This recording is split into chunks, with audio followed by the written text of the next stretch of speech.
How to make your career goals happen. Too many people have mistaken ideas when it comes to their approach to their careers. We often believe that working incredibly hard in jobs that we don't truly enjoy is responsible and what adults should do. We often feel that we don't really have any choice when it comes to what we do for a living. We often feel scared to try anything else. And this is why so many of us are unhappy in our careers. We just let them happen and accept the career path that we fall into. We leave school or college, take the first job opportunity that comes our way, and then work hard to progress up the ladder. We never take a moment to actually ask, is this what I want? Do I have a choice? Here are some ways to apply the principles that we've discussed to making progress in your career. Knowing what you want.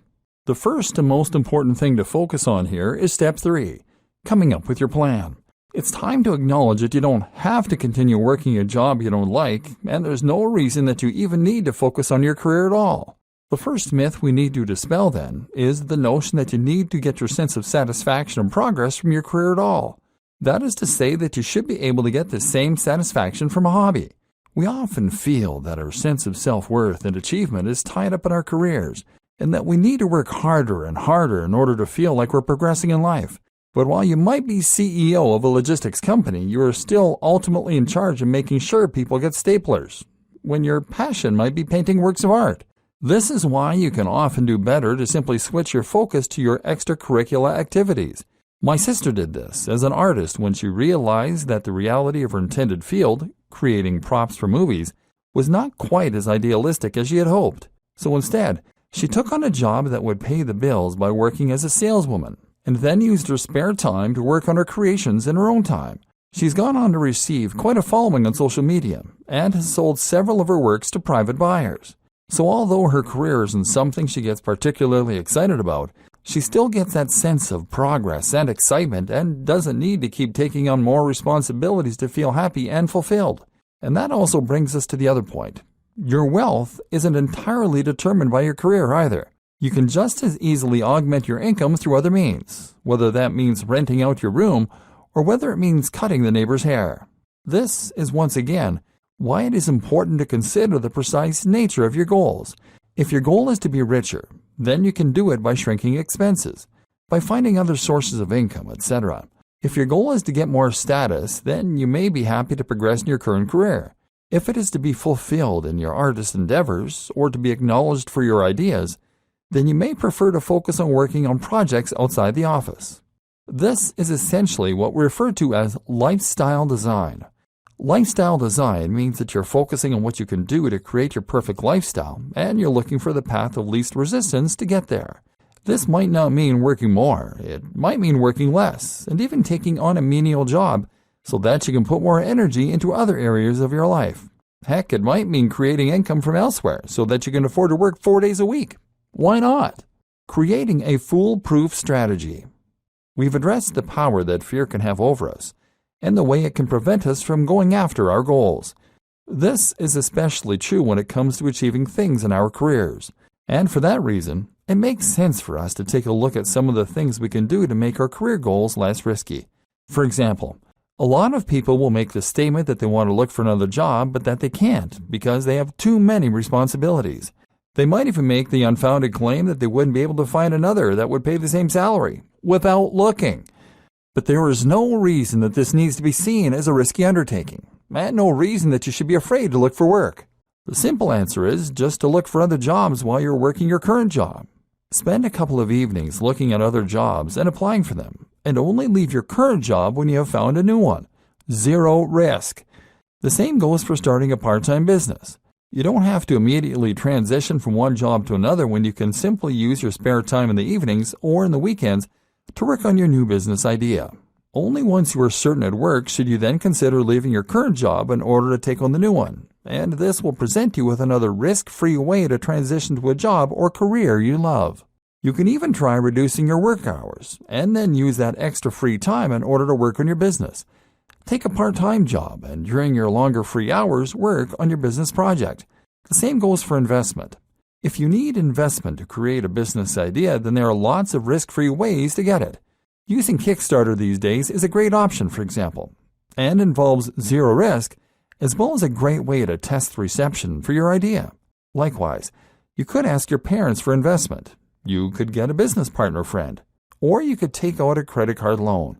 As long as you don't quit your current job, you can just make sure that the loan repayment terms are something you can manage to pay off, if you had to, and that way, you won't be putting yourself at any risk.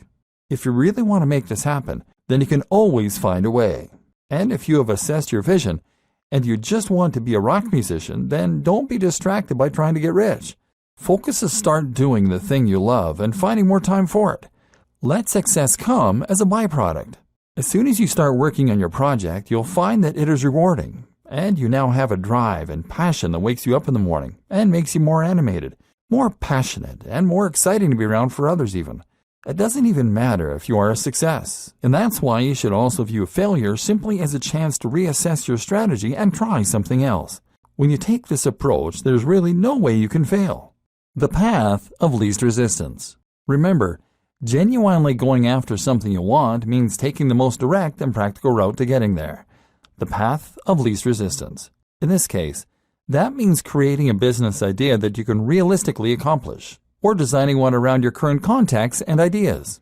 One common mistake that a lot of people make is coming up with ideas they think will change the world. If that is your vision, then it doesn't also need to be a money-making venture to begin with. But if your vision, step 1, was to become wealthy, maybe to gain financial independence, then the most effective way to accomplish that goal is to focus on tried and tested methods for making money. That is to say that you don't need to break the mold and come up with whole new business models. You don't need to become the next Mark Zuckerberg, because there are billions of these huge projects that fail every year.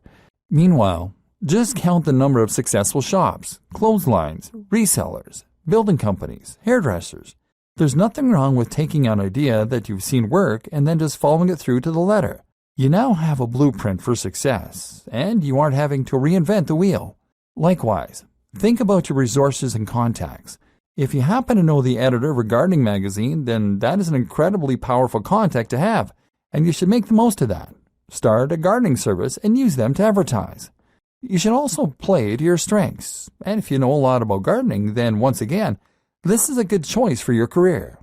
Very often, branching out, no pun intended, to start your own business will make most sense if you stick in your current industry. This way, you'll have the expertise, experience, and context to give yourself a great head start. Remember step 2, assessing your current situation and your resources. Make a list of everything you have available to you, all your skills, all your limitations, and then think about what business and lifestyle changes will help you to get there. The fail-fast model. Remember when we discussed how fear could hold some people back, and one way this presented itself was when someone would work on perfecting their product without actually releasing anything? Not only is this a blatant delay tactic, but it also means that if you eventually do release your product, you risk suffering a devastating defeat if it doesn't go to plan. This happened to a friend of mine who had an idea for a business and then spent the next 3 years perfecting it. He trademarked the business name, took on a legal advisor, even paid for an expensive launch party, all for what essentially amounted to a website. He tested the site in every browser and every display size meticulously. He conducted copious amounts of market research, and he paid for tons of server space and bandwidth, ready to cope with the inevitable huge amounts of traffic. But his upfront and ongoing costs were so high that he went bankrupt almost immediately. The opposite approach is the fail-fast model. If you have an idea for a business, then you should create an MVP or minimum viable product. This is the most basic, affordable, and easy version of your product or service that you can release to the market immediately. That way, you can now test market response to it without having invested lots of your time and money into it. You throw lots of ideas at the wall, quickly putting together something that works. If the idea is successful, you can then invest time and money into it. If it isn't, you iterate, learn from your mistakes, and move on.